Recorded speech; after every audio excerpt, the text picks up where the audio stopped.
আচ্ছা, তোমাদের অনেকের অন্নপূর্ণার অ্যাকাউন্টে পেমেন্ট ফেলিয়ার দেখাচ্ছে। যাদের এরকম দেখাচ্ছে তাদের একবার বলবো যে তোমাদের ডিবিটি লিঙ্কটা একবার ফোন থেকে চেক করে নাও। কিভাবে ফোন থেকে ডিবিটি লিঙ্কটা চেক করবে চলো এই ভিডিওর মাধ্যমে তোমাদের বলে দিই। গুগলে লিখবে এনসিপিআই। এনসিপিআই লিখলেই প্রথমে যে লিঙ্কটা দেবে সেখানে ক্লিক করবে। ক্লিক করলে নিচের দিকে যাবে, একদম নিচের দিকে এসে এখানে কাস্টমার্সের মধ্যে দেখবে আধার সিডিং স্ট্যাটাস।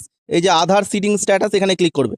আধার সিডিং স্ট্যাটাসে ক্লিক করলে এইরকম পেজ খুলবে। এরকম পেজ খুললে দেখো বাঁ দিকে একদম লেখা আছে আধার ম্যাপ স্ট্যাটাস। এই যে আধার ম্যাপ স্ট্যাটাস, এখানে ক্লিক করবে। ক্লিক করলেই আধার নাম্বার দেওয়ার জায়গা আসবে। এখানে আধার নাম্বারটা দেবে আর ক্যাপচা দেবে, দিয়ে চেক, ক্যাপচা দেওয়ার পর চেক স্ট্যাটাসে ক্লিক করবে। তারপর ফোনে একটা ওটিপি আসবে, ওই ওটিপিটা পুট করে দেবে। ওটিপি পুট করে কনফার্মে ক্লিক করবে। কনফার্মে ক্লিক করলে দেখিয়ে দেবে এনেবেল ফর ডিবিটি, না হলে এখানে নট এনেবল ফর ডিবিটি দেখাবে। এটা এনেবল করা আছে তাই এনেবল ফর ডিবিটি দেখাচ্ছে। কোন ব্যাংকে সেটা দেওয়া থাকবে, স্টেট ব্যাংক এখানে যেমন দেওয়া আছে সেই ব্যাংকের নাম দেওয়া থাকবে।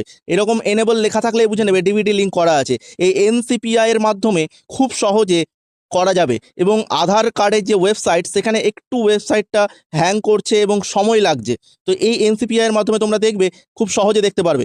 তো ভিডিওটা যদি ভালো লাগে অবশ্যই একটা লাইক করো এবং আমাদের SM ইনফো হাবকে ফলো করে রাখো এরকম জেনুইন এবং ইনফরমেটিভ ভিডিও পাওয়ার জন্য। যাদের থ্যাংক ইউ, ডিবিটি দেখা হচ্ছে ঠিক নেক্সট আছে ভিডিও। অথচ পেমেন্ট ফেলিয়ার দেখাচ্ছে তাদের বলবো তোমাদের ব্লকে বা যদি মিউনিসিপ্যালিটি থাকে তাহলে মিউনিসিপ্যালিটি থেকে একবার খোঁজ নিও।